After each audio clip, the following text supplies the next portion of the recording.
Ladies and gentlemen, welcome back to the Golf Strong Project, episode 16. Tim and I are slowly crawling our way towards 20, which is pretty exciting in and of itself. As always, joined by the one and only Dr. Tim Ravoto. What's up, bro? Nothing, man. Just cruising through the week here. Hoping we're getting some warmer weather this weekend, so maybe get out for a round this weekend. What about you? Played today. It was about 5 holes, and then it monsooned, but we kept playing, which was really not that fun. But hey, makes we were the only people on the golf course. So typically a course that it's our local muni. You typically are waiting on every tee box. There was 0 humans, so that's a plus. We played quickly, so that was about that. We joined by a super special guest today, courtesy of Tim. Oh, so Tim. Oh, that's right. My bad. Yeah, special. Tim, who's our homie today? We have Pat Bigelow here. He's my swing coach, and he's a pretty good swing coach up here in the Boston area. So he's the lead instructor at Pure Drive up in Woburn, Pure Drive Golf. Yeah, studied under Butch Harmon, worked at a couple of country clubs up here, Dedham, Winchester Country Club. So Pat, did I miss anything? No, I think you covered it all pretty well, buddy. Anything else is really not that important anyway. So we need to talk about the city you just said he was working. Start with a W. There's a lot of people that are going to be very confused about where that is. Yeah, it's just north of the city. It's Woburn. Woburn. So for everyone who's curious, it is not spelled with 2 O's or WHO. That's not how Woburn or not, is. If we had my mom on here, it'd be like Woburn. Woburn. Sometimes it's Woburn. Woburn. Thanks for having me, boys. I'm super excited to be here and hopefully share some wisdom. Absolutely. So yeah, let's jump into it. I guess we're typically a strength and conditioning podcast. We talk, if people have listened before, we talk about injuries, we talk about anatomy, and Pat's studied the golf swing in detail in the last, how long, Pat? Like a decade? Yeah, I didn't start. I got in the golf business about 10 years ago, and slowly was in the club business and slowly transitioned towards the teaching front and. Just what it takes to be a top teacher these days in terms of the anatomy, and you guys know it better than anyone, the anatomy of the body and the joints and segments, how they move. And it's so important in the golf swing. So much of my time when I'm not teaching is staying up to date and learning. And I wish I had paid more attention in school and had a doctor in front of my name like you two handsome guys. Yeah, it helps. I guess the biggest thing I wanted to get out of this is our first lesson. You kept saying over and over to me, be an athlete, be athletic, be an athlete. And that's something we talk about a lot. I know, was that last week, Jackson, we were talking about benefits of being athletic and like how to maximize your genetics? Yeah, genetics was last week. We didn't tap too much into like being athletic, but we talked about how your genetics play into what you're gifted with. And then basically the end of that conversation was most people never even remotely get near their genetic potential. So whether it's high or whether it's low, based on that ceiling, most people don't A, work hard enough, or B, have the discipline to actually get to wherever that is. So people that are really low achievers could be much higher. And there's certain levels to that, but that's essentially what we got to. So we didn't really get into athlete specifically, but that actually something that I was talking to Tim about earlier, Pat. You talk about swinging athletically. A lot of times you'll see people talk about, treat it like a baseball swing or just be athletic, like swing at it. Like you don't have to be a robot. Like no other sport is a robot. Steph Curry has been all over the place recently because the guy can't miss right now, but he's just being an athlete. He's not thinking about what he's doing. He's unconscious. And I think what Tim and I see and we talk about is the rigidity of people's golf swings and how they approach it. And they decide not to be athletes. I had a guy today when I was working with who was just talking about, I met with my swing coach today. I told him to fire his swing coach. That was probably some of my best advice I've ever given. Geez. It was bold. But every week his swing changes. Every week. He's like, I had to change my hand here this week and my foot positions here this week. And I'm doing that. And I'm like, how you can even swing? Can you imagine if every baseball player like changed their feet every week and put their hands in different positions and like put the bat in a new spot? It doesn't make sense. So Pat, how do you define being an athlete with the golf swing, especially to maybe a novice golfer who's kept trying to figure the game out? Like, how do you define that to them? Yeah, and I think as you look at being an athlete, it's all relative, right? So it's as a new player coming in, or even the top players that I work with, it's about creating a movement pattern that gets them into the right positions. That being said, in golf, you have to have a certain alignments in place. You need to know how to control the club face. You need to have the right positions in the backswing to actually be able to be an athlete. But it starts off the golf ball. One of the biggest issues that I see is this sense of like being static, right? Static. You watch the best players in the world, and Rory McIlroy, Dustin Johnson. I watched Butch do this with Tiger years and years ago. He had a moving what's called flexion, and he was like moving his center of mass. His pelvis was actually swaying. And why? Because he recentered his body back. That gives the look of actually being centered in the golf swing, where you see these players that were told as kids, stay centered. My first swing coach told me to think about the golf swing as a red, white, and blue barber pole. You know how bad that I'll watch my language, screwed me up. That's great. So you're essentially just twisting. Yeah, spitting on an axis, right? I know I got screwed up after I did TPI, and then they were doing all the tests where you're like moving your shoulders without your hips, and then moving your hips without your shoulders. And it's like, yeah, it's good to be able to do those things, but in order to be an athlete and be like, it's not really a golf swing's not really an agility thing, but it's definitely a skilled movement. And similar to throwing a punch or doing anything, you've got to be able to do all those independent things, but you don't have the time to, or I guess the precision really to like do all those. You just got to do it, right? Yeah, you just got to flow and move. Absolutely. And you think about any other sport, you're moving, right? Hockey, you're moving, taking a shot, slap shot. Tennis, you're moving, you're shifting your mass, you're moving 3D. Any sport you want to look at, these players, these athletes are moving. And golf is the same way, like I was mentioning. All these players on tour, the top players, that they're moving their center of mass off the golf ball. They're not staying still. Some maybe are, but you look at how the game has changed, because we've been able to study it through pressure plates and biomechanics, and you move. So move.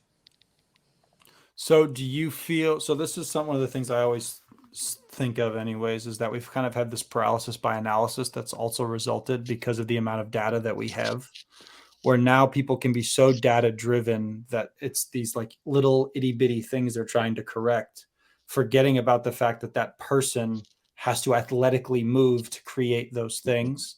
And so, I've seen some pros that they're using all of these like instruments and implements, and they're having people do all these things, and nothing about it is smooth. Like the military terms of like smooth is fast and fast is smooth. Like they're making people not be that way. So have you found that like by over analyzing how people are doing things, it's actually making them less athletic? Well, yeah, but that's where a good teacher comes in, because it's about finding balance, right? It's about finding balance, because there has to be some technical work. It's also, what are the players' hopes? What are their goals in golf, right? So it really all depends, but a big part of my lesson, you can ask Tim, is starting out without a club in our hand and just kind of doing movements. But if we're working on, controlling the club face to a certain position, or I'm trying to get his lead glove into a certain position. Now, Tim's a better player, so I can talk about these things with him and get a little technical with him. But we're always going to be talking about movement, and never, especially when you're playing, right? It's like you get on the golf course. I call it chaos. You're in the chaos. Well, trying to pull the trigger from a static position is really difficult. And you talk about ball striking and speed. Well, that's really important in golf. Totally. What what are some of those positions? Because we've talked that you want someone to hit, because we've talked about things like you want a certain amount of hip rotation to be like, just if we're testing it from someone sitting on the table, or how much you want that upper back, that thoracic spine to turn. If you're looking just at the golf swing as a movement, can you take us through a couple of like really key spots that you want to be able to get to with your body? Well, it's so difficult because every player is different. They really are. I mean, and it's about finding a pattern for them, and it really is. Like, you're different than Jackson is. You guys are going to move and be able to do different things in your golf swing. So a good teacher has to find the right pattern for you from to play. And that's what good teachers do. Is, okay, let's assess sort of the warm up, see what you're capable of. Then, okay, well, what are your goals, right? Are you going to be someone who comes in every 2 weeks or every month and you're practicing your ass off, right? You're doing your drills and you're working hard, or are you going to be the guy that comes and practices once a week? And so I have to create a game plan for them based on their goals and what their capabilities are. But you look at tour guys, right? They all, like, in terms of pelvis turns, like it's sort of, it's not, I can't give you an answer because everyone's so different. Like, you look at even guys on tour in terms of like the turn and depth. Guy like Justin Thomas, he has not much pelvic turn, not much hand depth. You look at a guy like Rory. Rory's got tons of pelvic turn. His hands are really deep, but again, it's that pattern that they look at their frame. Justin Thomas is 5'10", $150, so he can do things in the golf swing and downswing that we can't. So, right. And I guess if you're someone like Justin Thomas, then I haven't looked at them at him, but is he moving a lot then, like using a lot of weight transfer versus big time? Rory would be using more of that rotation. They both, movement. they both move pretty aggressively off the ball, but definitely JT moves pretty significantly. You look at a guy like Koepka. Like, Koepka has no lower body turn. I mean, he's hitting the ball with pure mass. Same with Bryson. They're just strong dudes that are hitting the ball with just muscle. But you got look at a guy like JT. He's got to find ways to generate speed, so he's super dynamic. You look at him on a pressure plate. Yeah, definitely. Well, and you could also, I mean, in my mind, though, especially when you talk about strong guys that also, or even smaller guys, no matter what, the key thing in my mind from a strength perspective is that, can they handle the velocity of the club head? Like, how can is their body capable of handling the increased speed? And so I guess this kind of takes me to another question I have for you, is when we're teaching speed, or how golf pros teach speed, right? Like, Tim and I we're not golf pros. Like, we're strength and conditioning coaches. Like, Sure. Our job is to build the physical qualities of golfers, which is strength, speed, strength, and mobility, to whatever that is. We improve those things and we can impact the golf swing. We're not going to make you a better golfer, but we can impact the swing. Totally. When it comes to speed, that can be a tricky thing. Like, I even think of it from a simple perspective. Like, I take older golfers and we do power things. They do med ball slams. They do med ball throws. We're not doing a lot of bounding or jumping, but they're doing power things. Their speed might go up a little bit. Whereas an 18-year-old or a 15-year-old, I'm teaching them to be as violent as physically possible as early as they can. Mm-hmm. Now, in the golf swing, I know this is discussed with some places, or I've seen this more recently, is teaching them to swing faster earlier, and then fixing where that ball goes after that, right? That's become kind of a big talking point. Sure. But I don't know, but a lot of times, they're going to hurt yourself doing that. You're going to do all these things. In your mind, how do you approach speed with like younger golfers and then progressing it to older golfers? Let them rip it when they're young. Let them rip it. Never get too technical with them early on. The key is to teach them speed in balance. I mean, we can all swing out of our shoes, but can you teach these juniors to swing in balance?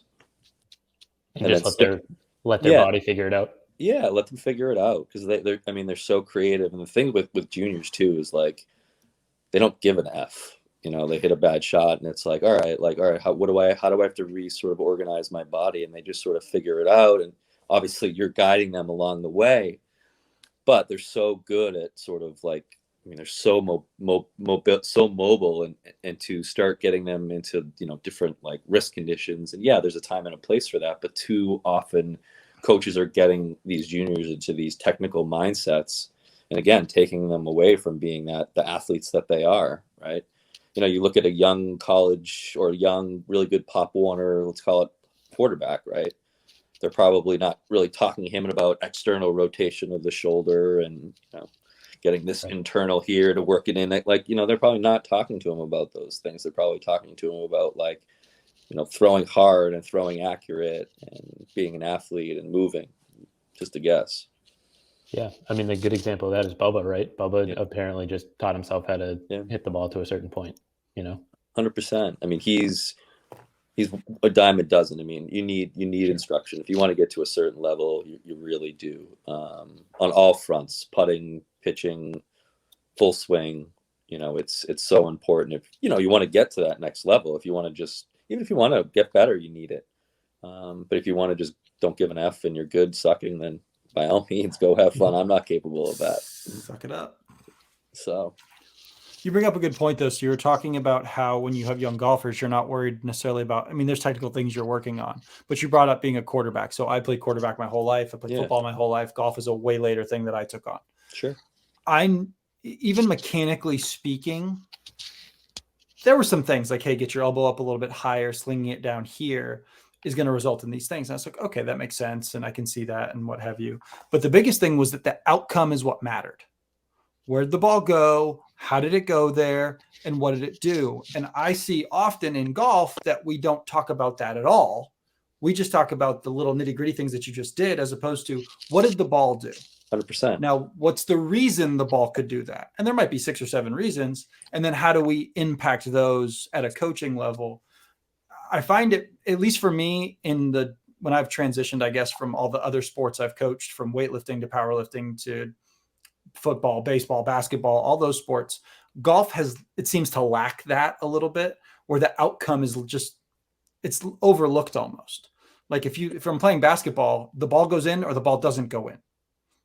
Okay, it was short, it was long, I hit it off the backboard, it's this, and you play based on that. Is that something that you feel is missing in the game of golf, or it's not talked about in the game of golf as much? Okay. We can also, I say this all the time, we can all search for positions. We can all get there non-functionally, right? I could take my arms in club face and bring that to the takeaway and have it in a perfect position all day.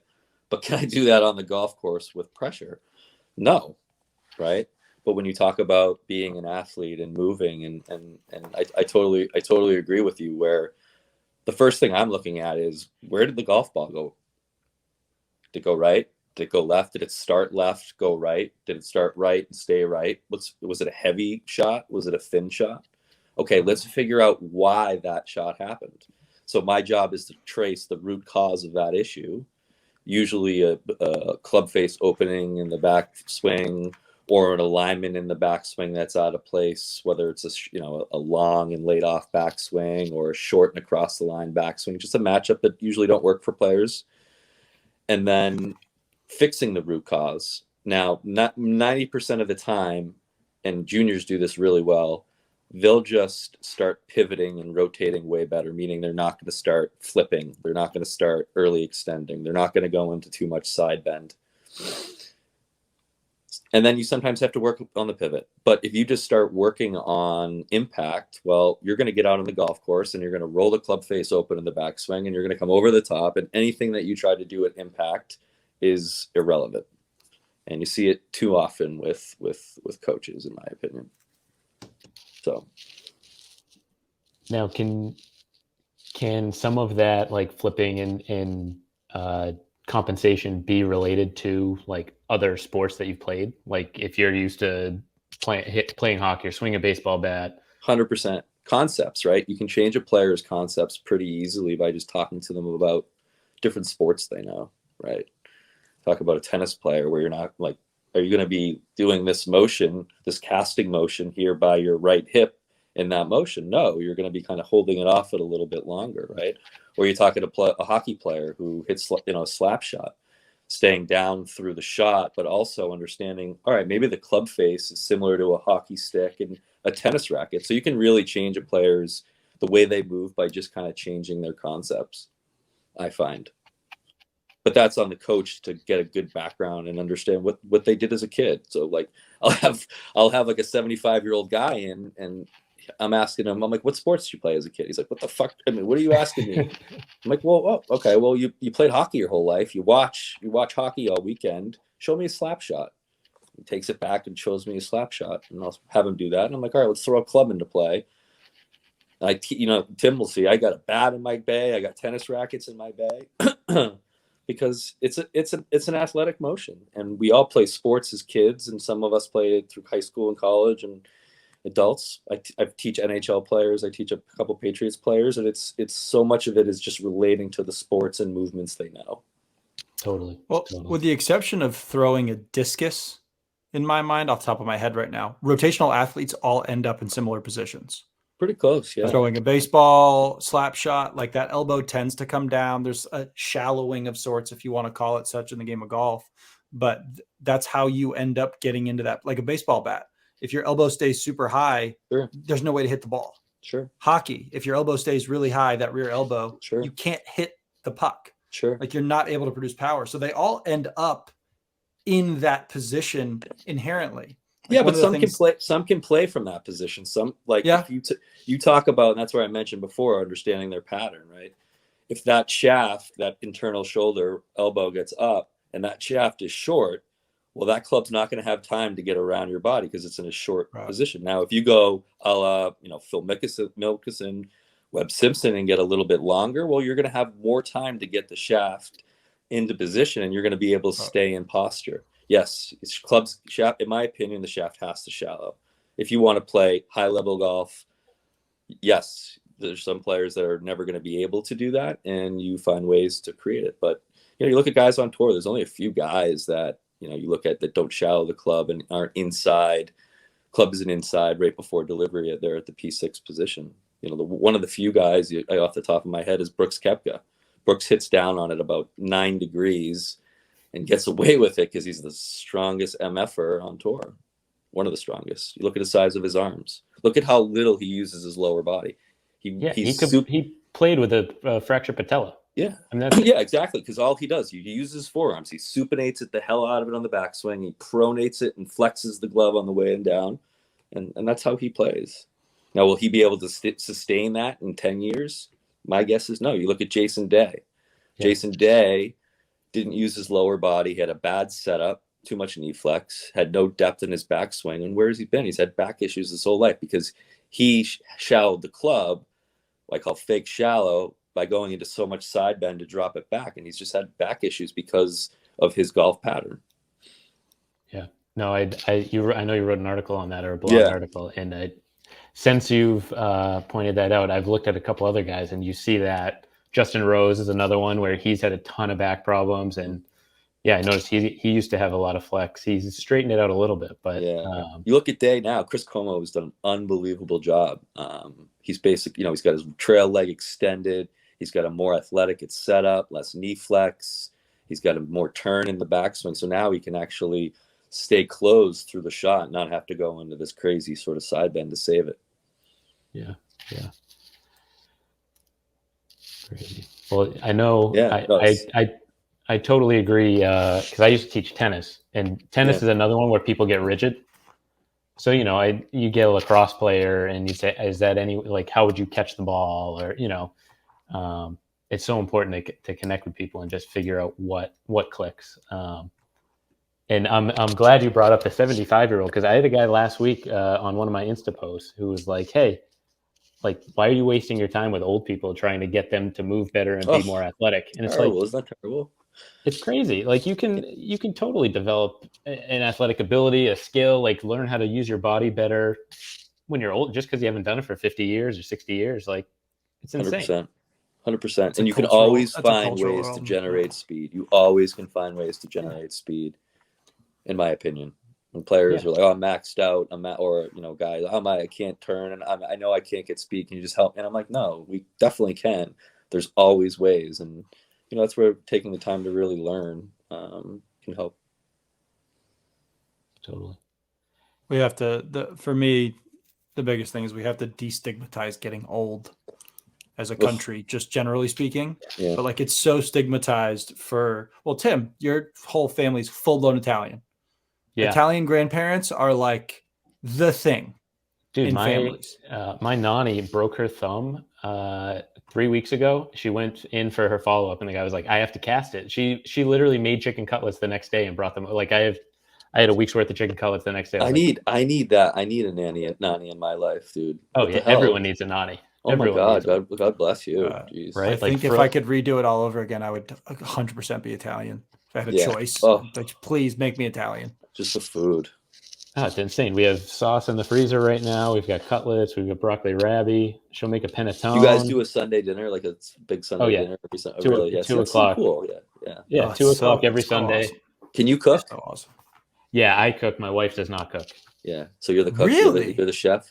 Yeah. You have to get her from Nani. She doesn't write anything down though. So like, you're trying to keep up with her. Like I tried to take notes one day, and she was like, no. Like you put this much in, you put that much in, and then you let it cook for like maybe 20 minutes, maybe 25 minutes. I love it. I love it. Not pampering you to learn. Right? No, you just gotta like same thing with a golf swing. Like you kind of got to figure it out, right? You got to make it shitty once, and what's her go-to? What's her specialty? What's her go-to? I mean, cutlets. She'll do a nice roast, and then like her gravy is unbelievable. She'll put like a pork shank in there. Honey, you hearing this? Little brajol. Yeah. Oh, I love brajol. Brajol. Yeah. Yeah, that's the best. I can't do this conversation. This is just too. It's too I know, much dude. food. You're in Florida. You have no Italian food. I don't know what you eat down there. Hold your tongue, sir. We have Several Maggiano's. several Italian delis locally from a bunch of New Yorkers that said screw the Northeast, and they have everything shipped from up north because the water down here blows. Shit water. Oh, so they don't want to. Yeah, you don't want to make anything with the water. Yeah. So they ship down water from the Northeast, and then they make all their breads, all their pastas. So you can get fresh, good Italian food. It's not like, anybody up there is really like, if I can go to the North End and get like good Italian food, or like my best friend from undergrad, I did Easter at their house once. Yeah. I didn't eat for 6 days after. Are you from Florida originally? No. I'm from Maine. Oh, I got you. I grew up in Maine, college in Connecticut, came down here for grad school, home for a couple of years, realized that Florida is the most wonderful place in the world. Oh, God, it's the best. It's the best. Oh, where I live in Florida is terrific. Yeah. It's terrific. Like, it feels like we joke around, like, do we really live here? Yeah, dude. Like it's right now specifically, like, obviously our winters are there. I know. This is what I get. I have invited both of you. Everybody else is moving here. Everybody else is here. They're just moving. Pat, were you in Florida for a bit? Early on, yeah. It's been years. We can't. My wife's an attorney, so she can't. She'd have to retake the bar. So she's like, I'm never retaking the bar again. So until the kids are in college and we're retired, and then I'm just peace out. I got a spot for you, bro. I got a spot. Beautiful. I got the place. Tim, it's gonna be hard for me to get Tim down here. I got this giant Italian friggin' family. Yeah, love it. But I think if I met your grandparents, I could pull it off.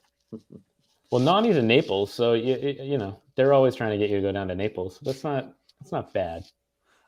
I'm just not a West Coast guy.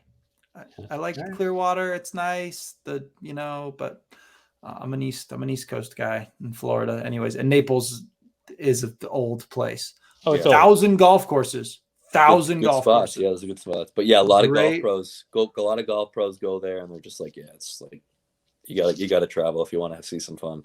Yeah, absolutely. Well, just go across the state from right there and hit Jupiter, and you're in the Mecca of golf. So now we're talking. That's where I'm going.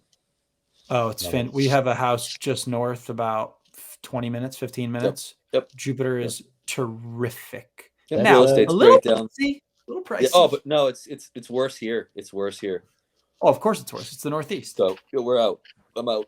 Kids gotta go. So get them out of the house. Yeah, that is 100% truth. So this is a side conversation. Pat, you're a Boston guy, correct?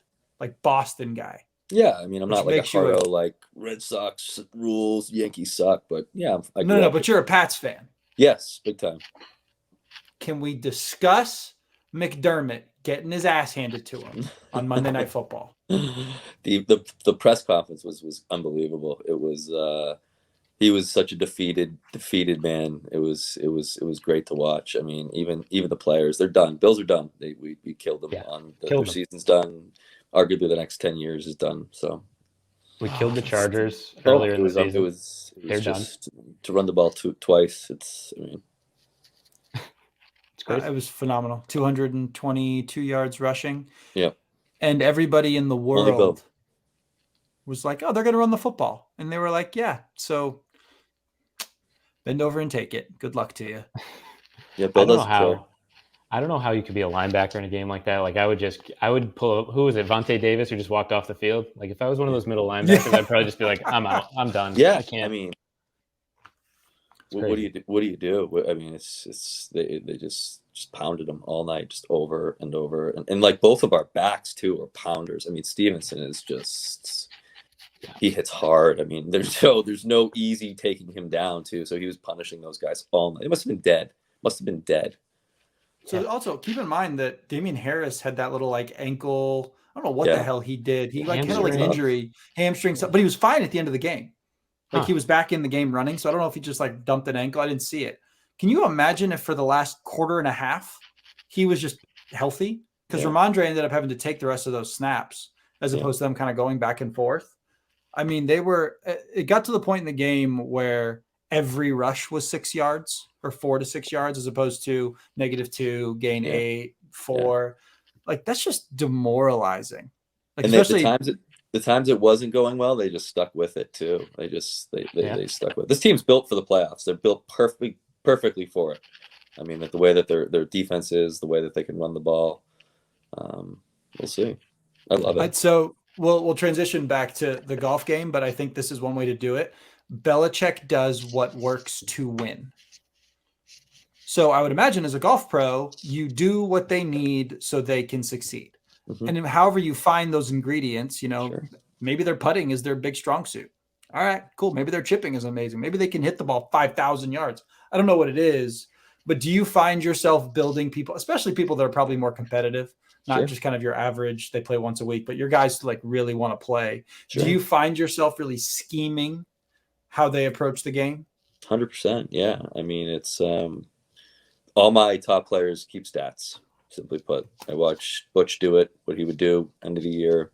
One of the years I was out there, it was the year DJ sucked. His wedge game sucked. And they sat down, they looked at the stats, and they said, okay, well, but DJ, you suck with wedges. Let's work on your wedges. And by the end of that winter, he was hitting wedges and calling out distances. So, yeah, for sure. You got to. Too many players are focused on full swing. Let's put it that way. Way too much. Way too much. Simple. Like I'll ask questions in the interview. How many 3-putts per round?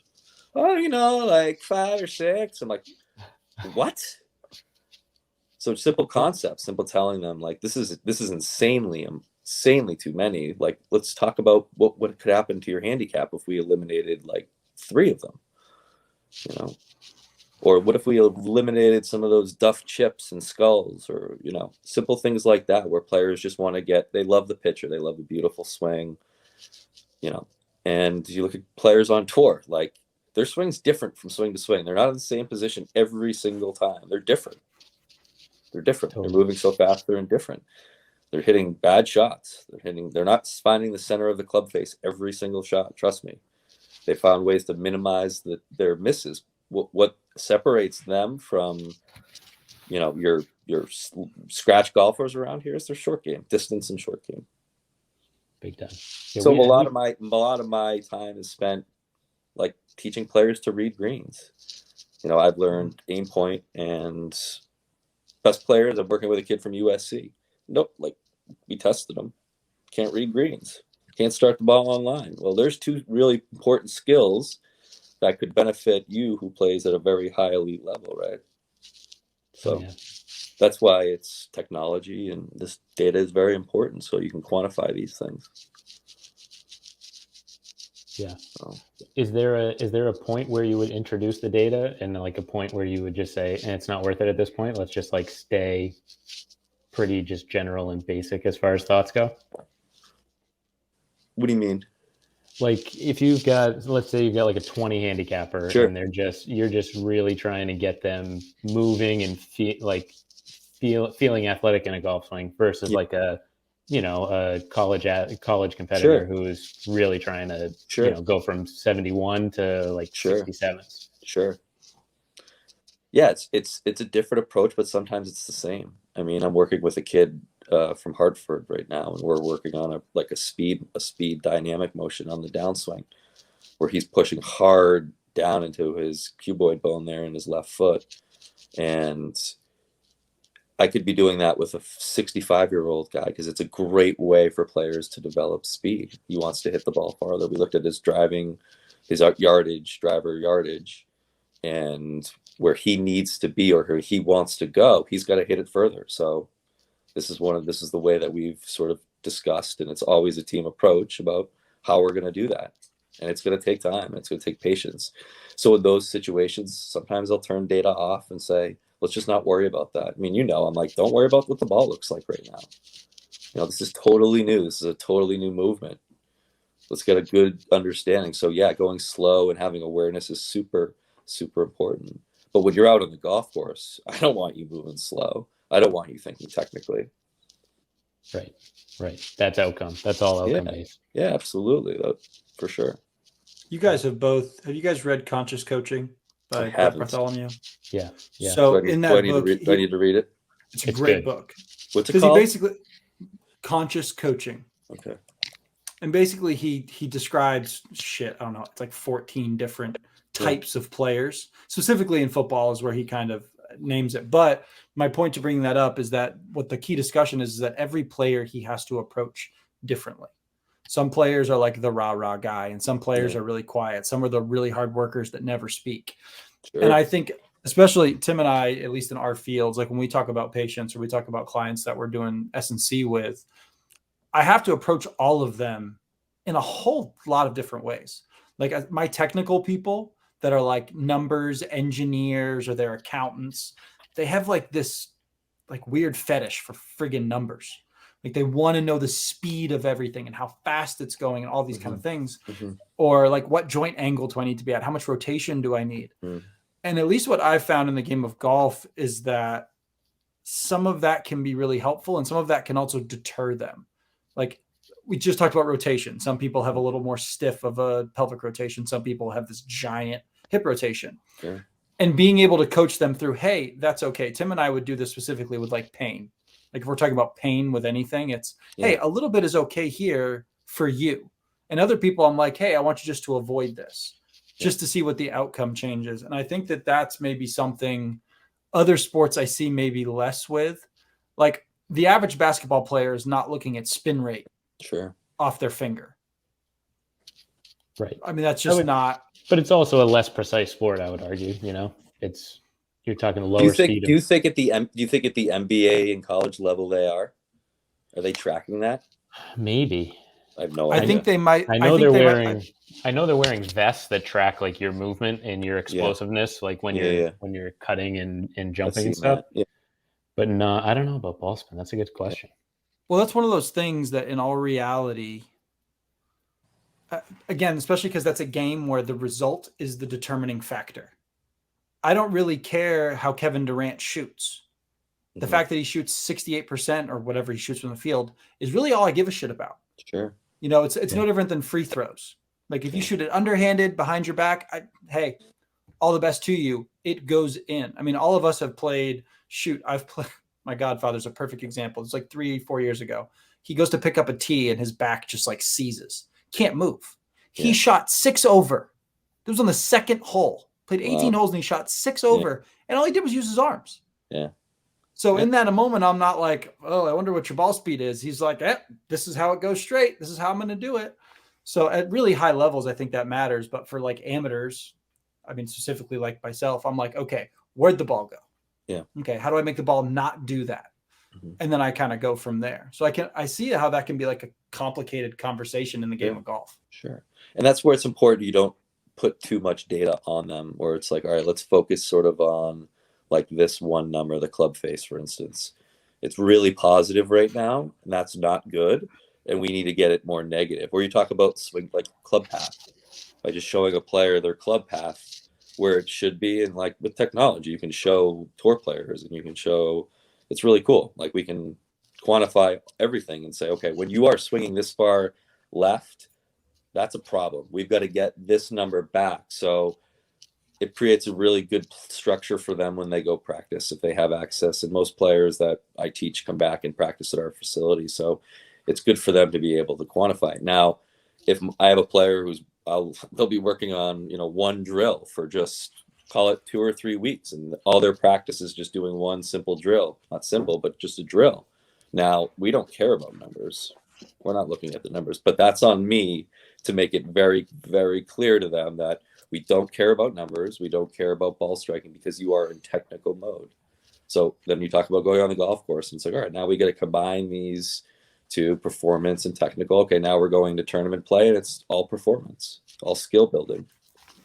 I think one of the best things that you've done with me, and I've seen you doing with other people in like posts you've put out, is before, here's our swing. Let's do some movement. Get rid of the club. Feel these things in your body. Okay, here's the club back, and then it's like, look at the before number and the after number. Sure. We didn't even talk about numbers in between. Yeah. We just worked on moving. So then I know for someone like me who's I'm pretty like feel based and movement based. I gotta associate it with the movement.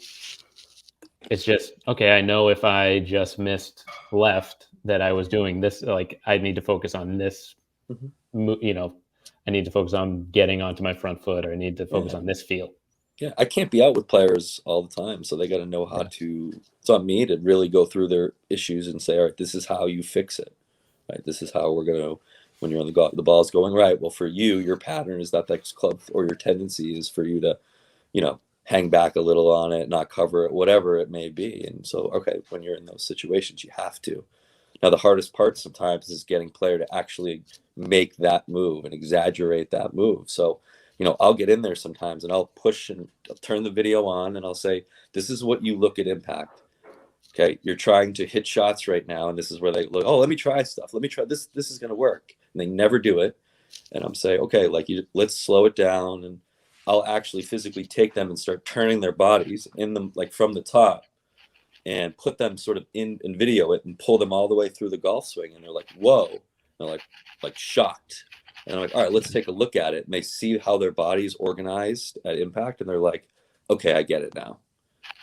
A light bulb goes off, because that's how bad and how much, or that's how much we need to exaggerate it.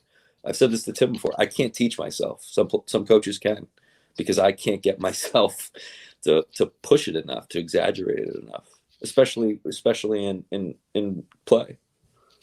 Yeah. I get stiff and tense and like everybody else, but because I don't play anymore, I blame it on the kids. That's an easy out. Always their fault. Yeah. Always. I don't have them, so I can blame them.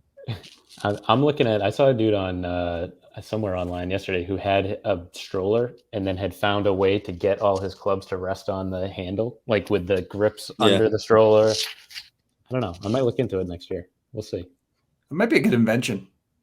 There was one of the clubs I worked at, I won't name of it. There was a big issue where this family, and I could have cared less. They just had a baby and they loved golf, so they would go out and play a couple holes and just push the carriage, and the members went crazy and they weren't allowed to do it. Safety issue. Oh, yeah, it's very, very unsafe. Yeah, I mean, I guess I could see the argument there, but in 3 years the kid's going to be out on the golf course playing. So I mean, whatever. That's true. That's a fair statement. I had a thought, I guess I was going to run by you, Pat. So when it comes to the people you work with now, as a kind of a totality of people, what percentage of them are in the gym consistently? We didn't pause. I'm thinking about it. It's probably, and it's gotten better, it's probably about 60% gym. Wow. I'm impressed by that number. Keep Me in too. mind, like, I make it very clear to players, like, early on when they start working with me, just because I'm in a place in my career where I'm busy and I'm booked out, and I'm like, if you want to work with me, I only want to work with players who have want to get better and they're serious about it. And a lot of times it's getting your body right. I mean, I give referrals all the time to, the places around us, and be like, you need to fix this, and if they don't, and they just want to get better, and well, we have to build around that then. But more and more have really, really gotten into it. And I teach a different clientele. I'm teaching a lot of college players, a lot of high school players. Right. Your average club pro, it's way, way less, maybe 15 to 20%, somewhere around those Right. lines. So Totally. So that's a second question lead in. So Tim and I talk a lot about how we don't try to recreate the golf swing in the gym. The golf course is for the golf swing. The gym is for trainable qualities. that's a really good point. I don't use a lot of rotational movement that looks like the swing. Mm-hmm. Even with like cable chops is a simple example, right? Where you're chopping down. Every time I've had someone do that who's a golfer, they act like they're swinging a golf club, which is ineffective because you're pulling something that weighs 40, 50, 60 pounds. Yeah. Your golf club doesn't weigh that much. Yeah. It changes how you produce strength. So 100%. I tend to avoid those things completely. And maybe you've seen this, maybe you haven't, but the golf industry is all about the gym looking like the golf swing. Yeah. And in my mind, in my experience, it actually affects what they do with you. They go to you and they're like, oh, I was working on this imbalanced stuff earlier or with this heavy weighted implement, and now I'm swinging like this. And you're like, well, wait a second. That's the complete opposite of what you just did. 100%. I mean, you just go watch how these tour guys are working out. Look at how they're training these days, and it's changed. It's certainly changed. And I think there's a few guys that are more into the heavy lifting. You look at Brooks and you look at Bryson, but other than that, you follow a guy like JT on Instagram. I saw one of his workouts recently, and it's all body movements. So much of it is just body movements with some light, some decent, I don't know, light weights, some bands, and these guys got to stay healthy too, right? I mean, the way that they have to torque their bodies, it's, do you find that's the one of the main priorities for you guys is just keeping your athletes healthy? Yeah, it's timing, right? If you have a college athlete who they have a tournament Saturday, Sunday, we got to plan your week so you're not sore going into those days, because that's going to totally affect how you hit the course Saturday morning. It's a really good point. No matter what you do for a warm up, like if you're sore because you did heavy squats yesterday, you're not going to play well today. I can guarantee you that. Yeah. And that's just from a logistics standpoint, like knowing what their schedules are. Like I've got a really young golfer in DC. She's 13. Yeah. And she's in 100 tournaments. So we're constantly having to okay, we're only going to do this many workouts. But the other part of it, and this is something I argue to a lot of people, and Tim and I talk about it at length, usually off air, is that the one thing kids lack is the strength to handle the speed of the golf swing. So they start going speed, and there's no strength. There's no foundation to build on to create that. The faster something is, the more stability it has to have. 100%. That's just inherent. If you're going to make a really fast plane, it has to have the metal materials to handle the fact that it's going a gajillion G or whatever it is. So I actually find that most of my issues when it comes to injuries is weak golfers. It's got very little. It's weak golfers who swing wicked fast is one of the things that I find really often. Or deconditioned golfers might be another way to put it. Maybe it's not 100%. Just weak, but deconditioned. And so I treat the gym as however I can make you stronger in whatever capacity. Obviously, we want to limit injuries and all those things. But the number one way to mitigate injuries is to make someone stronger so they can handle it better. And then even when they do get injured, which is inevitable, they're still able to continue getting stronger and handle that appropriately.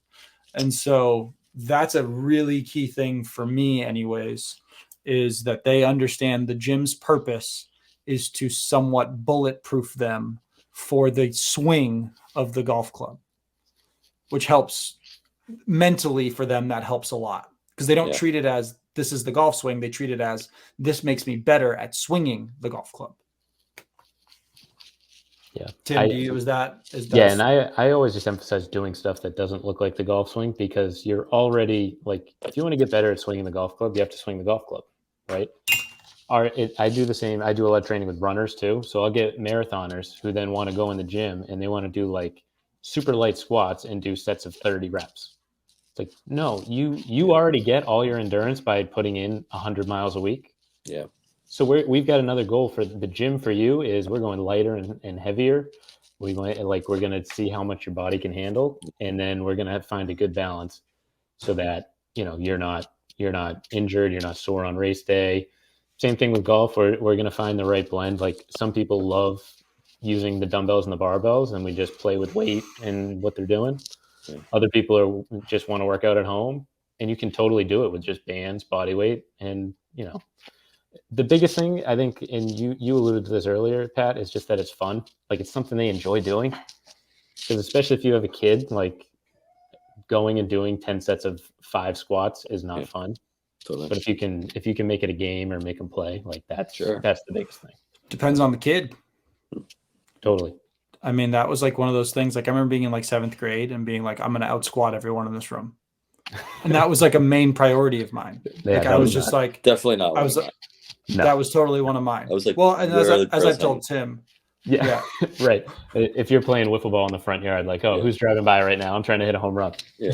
See, but if you're in the gym and you've got 400 pounds on your back and you're like 8th grade, people are looking. Are the 13-year-old girls in the gym though?